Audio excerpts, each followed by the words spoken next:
All right, now we're going to go check the cylinder. So you make sure you clean it with brake cleaner first. Get that nice and clean. You want no dirt in there. I'm just going to cut it. Now we're just making sure that the piston is good. It's one of those all-in-one jobs. You just got to get in there, you know.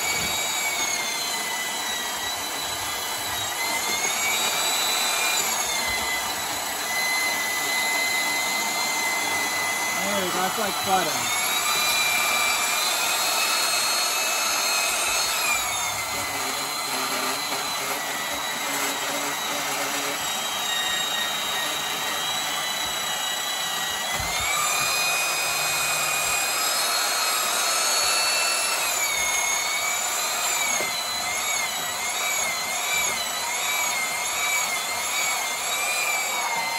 There we go. Now we can inspect the jug.